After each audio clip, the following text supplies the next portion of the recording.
It's easier to look at the cameras, but no, I'm just kidding. That's true. That is very true. We have face for bloggers. That's about it.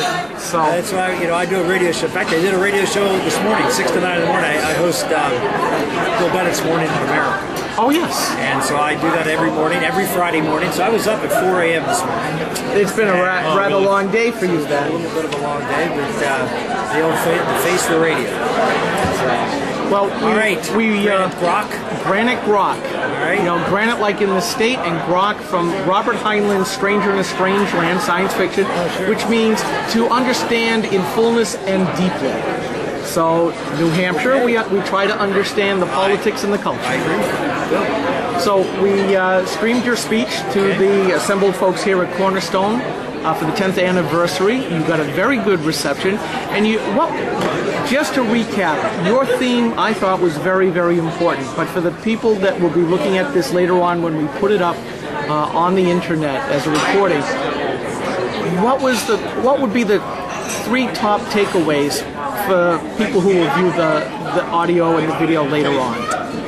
Oh, 3 top takeaways. Okay. I mean, you had a number of points, but really the most important ones. Well, I mean, first is understanding of who we are as Americans and what makes America exceptional.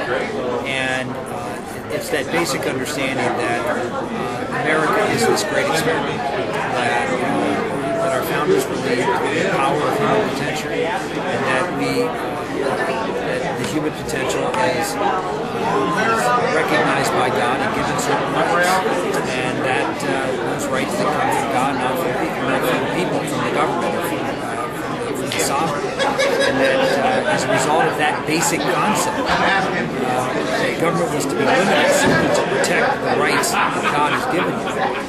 We have the American system of economics, we have free enterprise, we have the American system of respecting life, where life was sacred up until recently. Life was considered sacred from the moment of conception.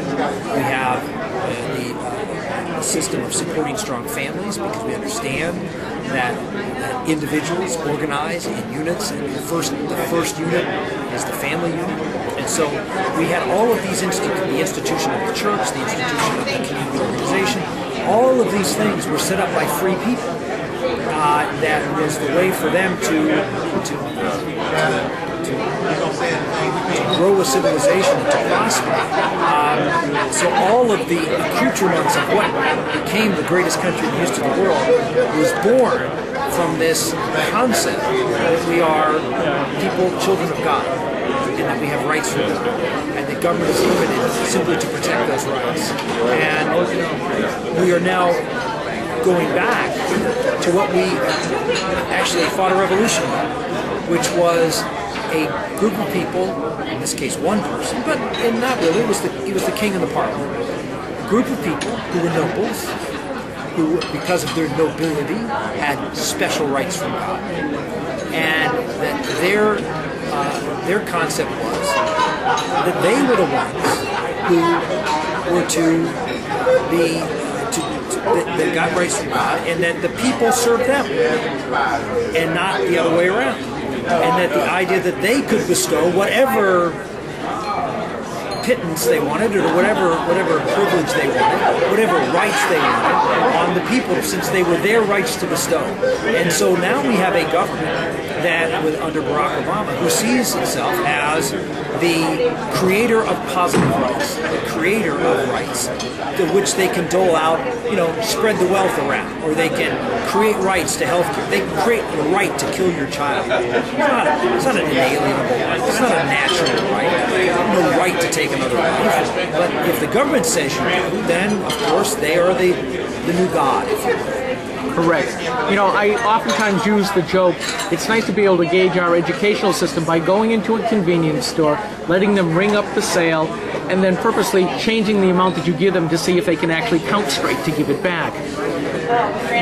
With what you just said, however... I hope that you correct it if they get it right. Oh, I absolutely do. Right. But here's my point. I'm sure you always overpay, so it's not my point, however, though, Is it a case with the positive rights, as you have just enumerated, is it a case that people accept that because they have not been taught in school exactly how we were actually formulated, that they are no longer purposefully not teaching American exceptionalism? Read the history books that are used in the public schools. They make no mention of God. They make no mention of the foundational principles. And this is a country built on the Judeo-Christian principles that God is a sovereign. He gives rights to its people, and then it's the government's job to recognize his rights, not to provide the rights, but to recognize those rights and to protect them. And you see that nowhere. Why? Because anytime you mention things that having to do with faith, lawyers sue school districts. And when lawyers sue school districts, solicitors for the school districts say, take it out, because we just can't afford to fight. And so they simply pare it back in order to and secularize a curriculum in order to avoid the ACLU taking them to court. And when we lose that first principle, we've lost everything. That our inalienable rights come from God. We lose an understanding of what makes us this unique experiment that has revolutionized the world. We lose, as you said, we lose everything. Indeed. Steve? Senator, what do you think of another camera? I got 3 cameras. We'll use your best angle. Yeah. What do you think are the... do one from up here. What do you think are the most important priorities for the House? Repeal Obamacare is the highest priority, but it can't be accomplished in this Congress. So what can be accomplished is harassing fire.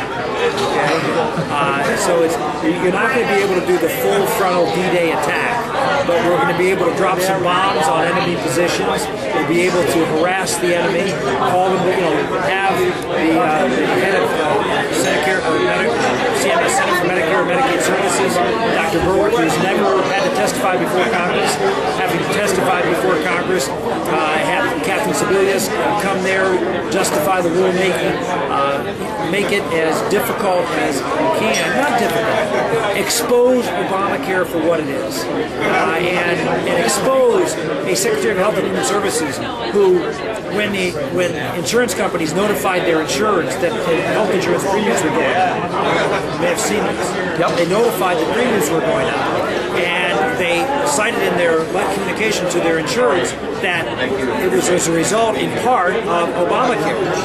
And you had the Secretary of Health and Human Services who threatened insurance companies that if they continued to communicate that Obamacare was responsible for part of the increase, that they would be held to account and not be permitted to join in exchanges for Obamacare in the future. So here we have a government that is saying to private sector individuals who have a right to communicate with them under contract with other private people who have contracted with them, saying that the government is going to censor your speech and going to punish you if you tell the truth to the people that you contract with.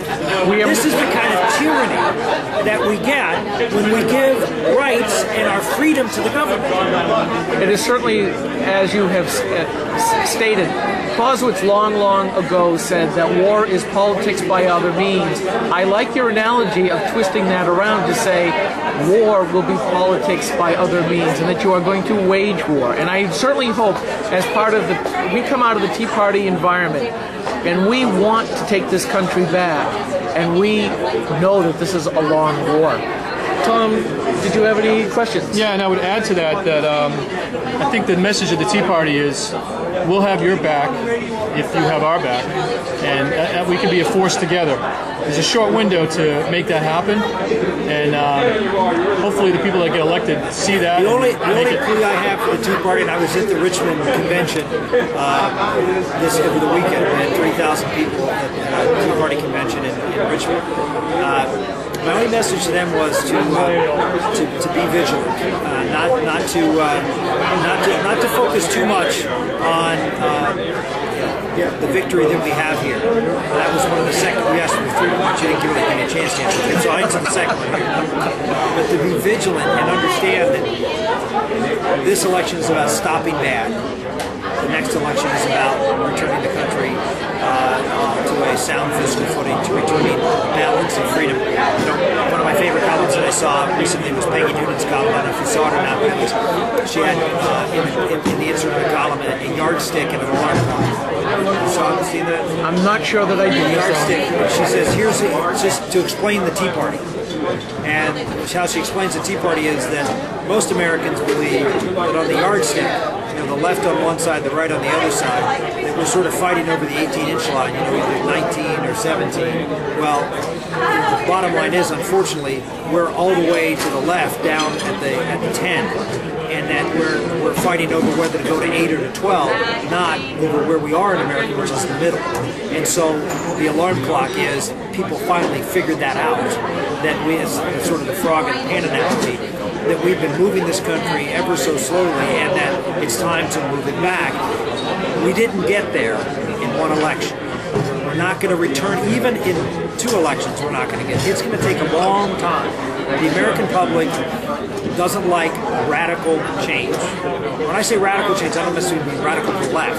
I mean big change. They expect their government to move things incrementally. That's how most Americans, I would even say most people in this room are comfortable with incremental changes.